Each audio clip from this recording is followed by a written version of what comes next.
Show me. Welcome to the theatre at Park Road Post. This is our post-production facility in Wellington, and this is where we're spending a huge amount of time at the moment just working on getting The Hobbit finished. It's due to be completed literally 2 days before the premiere, hopefully. So we'll give you a look at where we're at with post-production. You're going to see a lot of sleep-deprived people in this blog. Everyone's working around the clock to get the film finished. So everything begins at editorial. So here's the bunker, editorial. I am Dan Best. I'm the first assistant editor on The Hobbit. So next door to us is the cutting room. Jabez and Peter are in there busy cutting film 2 at the moment. We were shooting this with 150 people on the set, and then here we are sitting here, and it just comes down to Jabez and I, 2 of us. The last 2 men standing get to edit the movie. So it's quite a relaxing and enjoyable process. And while you're putting that together, I'm going to make another cup of tea. When Jabez has something very simple to do that doesn't need me around, I get the cups and go make a cup of tea and come back and it's all done. Very good. Hey, welcome to Previs. Come on in. Christian's just down this way. We're sort of the front-end creative team that Pete uses to design a lot of his shots. We are animating the camera and the characters around to form what's kind of like 3D storyboards, almost at a video game level. Typically you do your previs before your shoot. Obviously they finish principal photography and we're still prevising a few shots. We've just got a shot turned over from Peter. This is what we get from editorial sometimes. Basically we get a blank card that says something like CG wide shot, goblins slowly move torture machines towards the Great Goblin's platform. And we've got to turn this stuff around pretty quickly. There's Christian over here at our previs. We just got a shot turned over that we need some torture machines. Cheers, thanks. Yeah, usually they're pretty quick. Here we go. We have from Weta Workshop some torture machine designs. We need to get these modelled pretty quick, guys. Maybe a minute or 2. Yeah, a minute. Jerry, what are you doing? I'm making a 3D extravaganza. Yeah. It wouldn't be a good shot if it didn't have sound effects though. The model's coming through yet? Yep, here it is. Jerry, can we get textures on that? Oh yeah, sure, no problem. Already on it. Already on it? Awesome. Almost done. So the thing is, you know, I've got to turn this stuff around pretty quickly because, you know, the film delivers in like 8 weeks. What do you do there? I just stare at code all day. So Iggy, you got your torture machines, how's the shot going? Yeah, sorry it took so long, but I think this is gonna work. Yeah. Okay, cool. No, it looks pretty good. We should send it to Pete and see what he says. Cool. It'll be a really cool moment. Okay. That's good, Dave, yeah. We just got PJ notes. We're off to talk to a few of the supervisors about what we have to do now on a few extra shots. This is the original building that we had on Lord of the Rings. For Hobbit, now we've expanded to 8 different buildings. It used to be an insane asylum, right? Yes, this used to be an insane asylum, and still, days like this, it feels like it even so. We're at the 6.5 week mark. Not much time left to finish this one. We're at Wexford Road now. This is the original production office for Lord of the Rings, but now it's the home of all the animators for Hobbit. So the troll sequence, definitely one of the biggest animation challenges. They're speaking, which is something new for trolls. Are there any more of you little fellas hiding where you shouldn't? In Rings, they're always only the kind of grunting. Peter shot it live action on the mocap stage. Any more of you little fellas hiding where you shouldn't? Pete liked the action, but wanted to go a little bit bigger on what the stunt guys were doing. So maybe we do a custom mocap shoot for just those bits. That felt good. I'm happy with that. Okay, should we move on? We've advanced the art of motion capture quite substantially on The Hobbit, including the detail of motion capturing individual hairs of dwarfs' beards. Come on in. Welcome to the Department of Internal Beard Hairs. We're going to tell you a little bit about what we do here. Kev, can we get you to paint, please? Having beards on set is rather dangerous. Incredibly dangerous. We've lost a lot of good beards. That's right. So we've created a virtual beard in the computer, and what that allows us to do... Whoa, layman's terms, please. Sorry. We have a beard in the computer. Motivation here. It's dark, it's stormy. Okay. You're in the mountains. Action! Wind! Rain! Lightning bolts! And cut! So this looks great. Can we go ahead and propagate this? Right, so what I can do is just by pushing this one button here, And voila, you can see that the beard has now been propagated throughout the film. It's the power of beard capture technology. Great job, everybody. I don't think there's anybody working harder at the moment probably than the Weta Digital artists who have got several hundred CGI shots to do in the last few weeks of post-production. We have a lot of shots to deliver each week. In fact, the most shots Weta has really ever delivered. Good luck. Let's break the record. Have a great week. Well, it's Saturday at Wexford Road. The first thing we have to do each morning is release the animators. So, should we do that? Are we ready? Are they there? Wake up! Wakey, wakey! Come on, sleep is for the week! Sleep is for the week! Don't even bother getting dressed. If people don't have to leave, we're happy for them to stay. We have people that give massages here. We actually do laundry for people. They get 3 meals. Scrambled eggs. Yum. Conceptual artists eat when they can. A concept artist's work is never done. Especially on a big effects movie like this. We're still conceptualizing after having been here for 3 years.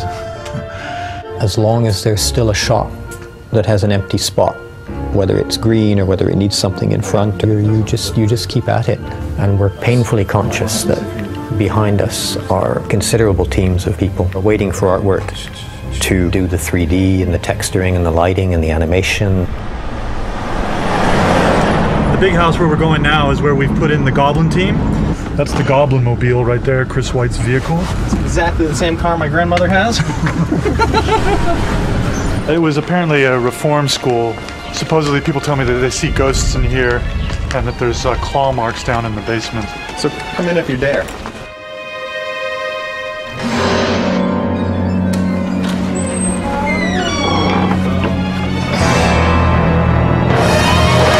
So what Peter was looking for was to create this whole world underground. So we're creating this goblin town with all these different structures and light and walkways and fires. And so this is some of the work in progress. A lot of what we're doing on this guy is beauty lighting, because we got to really highlight all of his warts and all that good stuff. He's quite hideous, but he has to look beautiful at the same time. Here at Park Road Post-Production, just down the corridor, we've got Andrew Lesney, our DP, doing the colour timing of the film. Hi, welcome to the DI. Yesterday we made chicken laksa, and today we're going to cook up a pad thai. DI is short for digital intermediate. This is part of a process which is called the colour grading. It is like Photoshop for motion pictures. This is the exterior of Bag End. We filmed this shot in Matamata. We didn't have the most ideal weather on the day, but the landscape is still very beautiful, so we actually are just working the original material on this one. Essentially what we do is we start with the raw plate, and then we're building up basically a layered grade, and the result is what you see there. We also have these dueling lasers, so we can do this. This bit of grass right there, distinct from this bit over here. We've got these lights up for the blog, but traditionally we work in a much darker environment, and we actually work in an environment that's, in fact, even darker than this, but mimics a cinema.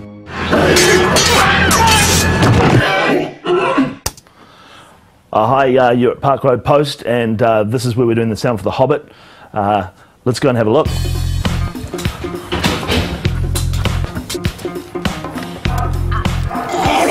We start the day with a dance. That's the first thing we do in sound. And we hand it on. Chris, take the floor. We did the fader dance. Fader dance, yeah. You can see Dave's cut 16 layers of sounds for this goblin. And he's done such a cool job that see what else I can do to it, which is fun and challenging. I think a lot of people don't understand about how a film gets made, and that how many people it actually takes to piece a soundtrack together.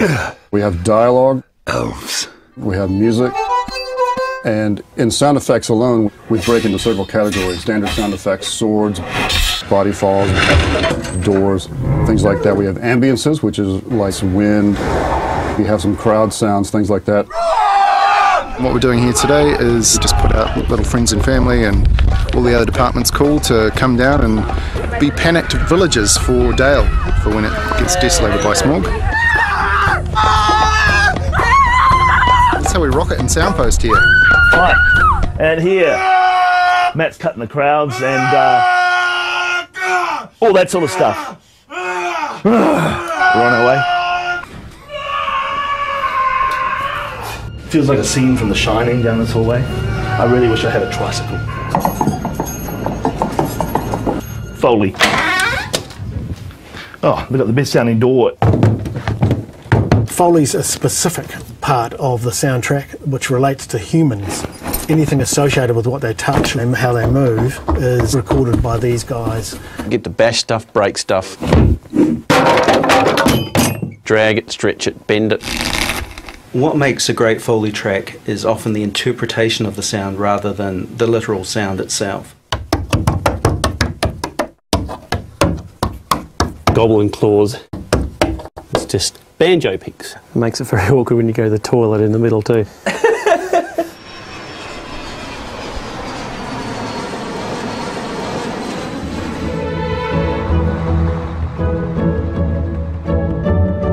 Welcome to Abbey Road, Studio One. This is the place where we make all these fabulous soundtracks, including The Hobbit, and that's what we're doing today. We're back in the studio for a record day. Full orchestra today. There'll be 93 people in their various sections. This is Howard's conductor's podium, so this is where he stands and directs the orchestra from. Abbey Road is legendary with its microphone collection. So here's one that John Lennon sang into when he was a recording artist at the studio. I've never had a shot with one here. So look, can you get that? The musicians will see the music for the first time. They don't rehearse it or anything like that. They just turn up, the sheet music is in front of them, and they play. This is rather important to make sure these get onto the podium. Here's the control room. It's a real adrenaline rush to be looking out at the orchestra, that we're kind of in control of this fabulous sound.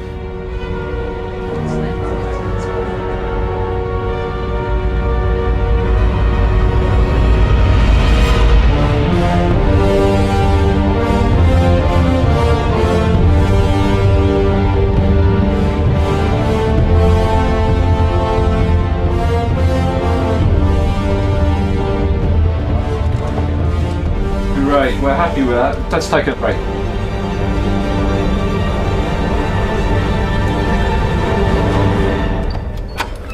Theatre 2, this is the final mix room. This is where it all comes together. Well, look who it is. We all arrive with tons and tons of sounds. Then in the final mix, we have to figure out what sound makes sense and what sound doesn't. You could put a hoarse vocal on the shot to let us know we're there. But at the end of the day, hopefully we've got clarity and we are telling the story. And I have to say, it's really fun. Got another 3 weeks and then and another couple films. So the journey's long from over. It's just really starting. So that's what's happening at the moment. The premiere is very, very close. But fortunately, people are staying calm. They're staying incredibly disciplined, focusing on their work. We are blessed to have such a sane, sensible team.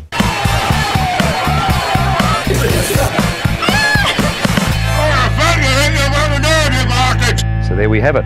Gives you a taste of where we are at the moment, but we will catch up with you very, very soon and invite you to come along and have a look at our experience at the premieres.